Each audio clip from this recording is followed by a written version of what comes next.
welcome to Comic Station issue number 59 for February 12th, 2014. We're going to change up the order a little bit and talk about our statue first. This is Marvel Bushido statue from Kotobukiya. I can never pronounce that right, but I love their statues. Yeah, everything they do is, pretty on point.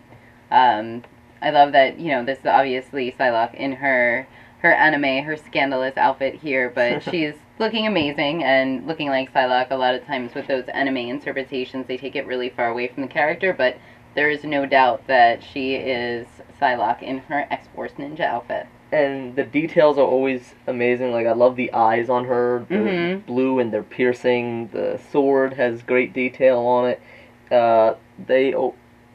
Koto, I'm just going to shorten it, always does an amazing job with their statues from their, I want to say, quote-unquote, lower end all the way up to their giant, just destroy your bank account ones. No matter what ones you get, they're always really, really well done. And they're really nice people, too. Anytime we see them out at conventions, they're really welcoming. They love to talk about what they do, whether it's their sellers or artists. They're really great people. So, and certainly we can mention her curves, too, because she is extremely curvy. We like that. Yeah, this outfit definitely brings that out. Yes, but in a still very curvy, but maybe a little bit less scandalous outfit, we see her featured in this week's #1 X-Force, which I had the pleasure to read. This has a great cast of characters in it.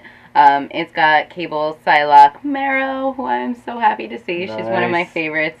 I'm looking forward to reading and there as well as Phantom X, so they were really neat cast of characters to put together. Story was kind of, straightforward. They're hunting down mutant kind. They're almost extinct, and these are the Black Ops team that is hired to protect mutant kind and get their stake back in the world. What really impressed me most about this comic was the art. I was blown away by every single panel is just as beautiful and just as detailed as the cover. There's, a lot of panels that are very indicative to movement and expression, even for the characters that are not being focused on or that are not talking. So I really, really enjoyed that. It was beautiful, beautiful to read this. Yeah. My #1 this week is The Fuse. This is from Image Comics, and this is basically, it's a Russian colonial satellite kind of thing. It's a permanent satellite where people go up there to live, orbiting the Earth and everything, and it's the story, it opens up and a police officer is going up to the serve up there. You don't know why. You get the idea.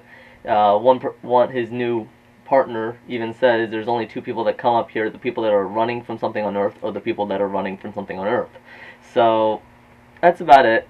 So, and there's a little mystery of these, essentially the homeless, or somebody's killing some people, and there's a mystery. So this is a nice setup. It's an interesting idea so far. The only downside is I wasn't quite sold on the artwork.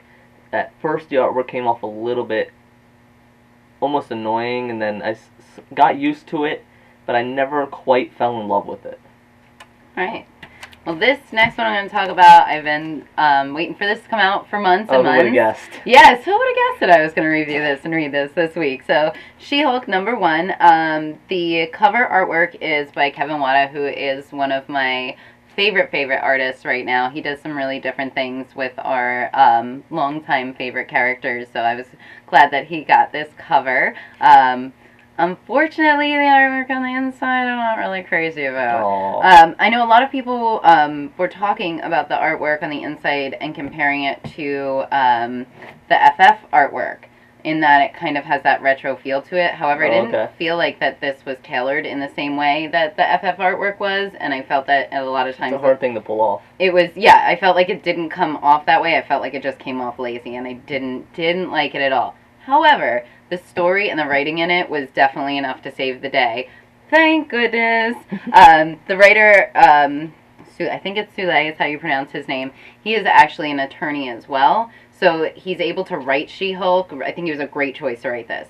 He really is able to write She-Hulk in an engaging way and talk about things that are, lawyer-centric, and have it not be boring to a layperson like you or I, who that might not be our scene, or we might not have anything. I absolutely love points of order and smacking the gavel. And yeah, love that.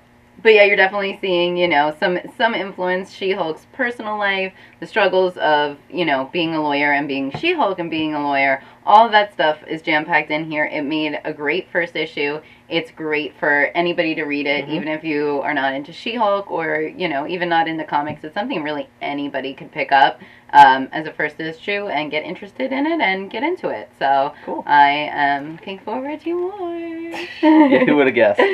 The next one we have, this could be a nice little tie-in to the movie that's coming out. This is Winter Soldier #1, and despite the name, despite the title, what you would think, it's really not centered on Winter Soldier.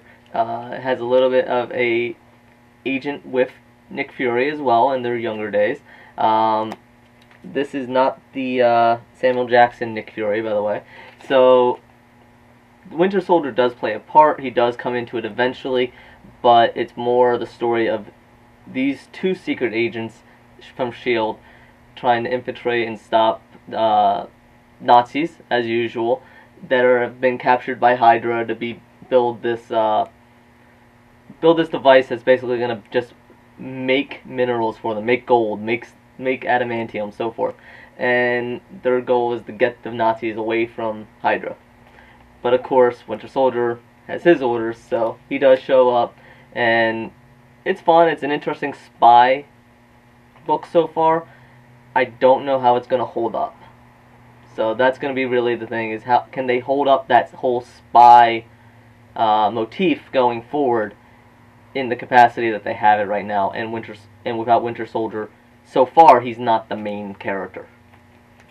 Alright. This next one's this is a #3, so this is a little bit more of just a mention. And can anybody guess why I picked this up? Oh my god, because it's Gambit covered in cats. So I just kind of picked it up and felt like that with the cats. Yes, and felt that I had to read it. But it was nice. The thing that I can mention about this and say that I really enjoy about this storyline is the way that these characters that we've known, Psylocke and Gambit and a few others, are a little bit older. They're more mature. There's a lot of history there, and all of that kind of that tension and that kind of I don't want to say grittiness because I think we overuse that word, but it's comics. It's comics, but a lot of that comes out in this, and I think that they do it really well. And in this one, I really actually liked the artwork on the inside a lot better than the cover art. Ooh, that's a good sign. And the last one, this is my mention. This is Thor: God of Thunder. This is actually #19, but it's #1 of the Last Days of Midgard. Well, the first arc was the story of gods and time, and the second story arc was death. It's more about Thor, and now this one is about Earth. And honestly, as you can tell from the title, The Last Days of Midgard doesn't sound too promising for Earth. And as 18 left off, Thor is coming back to Midgard after his great big adventures across time and space, and a little warped my mind. But coming back, and he's doing his environmental phase. This is him in his environmental, trying to help and save the Earth, stop some whaling, stuff like that. And Agent Solomon is the S.H.I.E.L.D. agent who he's working with for this. And so it's really interesting. The artwork is really nice on here. I do like, actually, that they don't just stick to now. They do show future, where they go back to old Haggard, lost his eyes and arm, and Thor, with his daughters, and they revisit Midgard, and it's not how you would hope that things turn out. And, of course, at the end, you see a enemy that, just a shadow, everyone's going to know who it is. So I'm interested, not just because of I really like Thor, I really like what they've done here in the artwork, but also I like they're still splitting the time, and I like how they've been able to weave that so far. Great. Let's see what Lito's got to say for this week. Yeah, we got a lot of reviews coming up. For our first review this week, we actually have Mass Effect Foundation. This is a trade paperback volume #1, and as you could tell from being a volume, it does offer a wealth of backstory on characters for Mass Effect fans, but nothing is really explained for those who haven't been invested in the games before. Also, the need for moral gray areas and complexity left a void for any optimism or hope, to the point that Lito said that it left him with a, quote, mean-spirited core. Yeah, So, if you're a big fan of the Mass Effect, check it out. If you're not, maybe go play the games first to get the investment you need that you're not going to get out of this comic. Go get invested. Invest, yeah. Go invest. That's sound financial advice. Second comic we have is Sherlock Holmes and the Vampires of London. Kind of sounds as bad as the title would say. The best quote that I could find in Lito's review was, Sherlock Holmes and the Vampire of London is a Holmes story with all the Holmes elements drained out of it. Alright, and then we have Twilight Zone number 2. Lito says that the main character in this was detestable and something that he did not enjoy, but might be what you're looking for if you're looking for a Twilight Zone story. If you guys remember, we did, I reviewed the number, yes, you did. Yeah, one of this last week, and I really enjoyed it, and I kind of liked the detestable character because I thought it was something that was very Twilight Zone. Yeah, I mean, hopefully he gets his comeuppance, so it'll see how that turns out with Twilight Zone as it is. The next review we have is not from Lito. This one is from Rhys Egner. Now, many people on FrontTowardsGamer.com will recognize his name. He does a lot of our video game news. He does a lot of articles for us, so you'll see his name plastered everywhere. But after reading this comic, he wanted to share his opinion on this, which is kind of a shame because the first thing in his review that he mentions is it's kind of disappointing the amount of cultural references, some of them seemingly in poor taste, that mars the message of a character that happens to be Muslim, that defines her without stereotyping her. That was advertised when they first announced the title.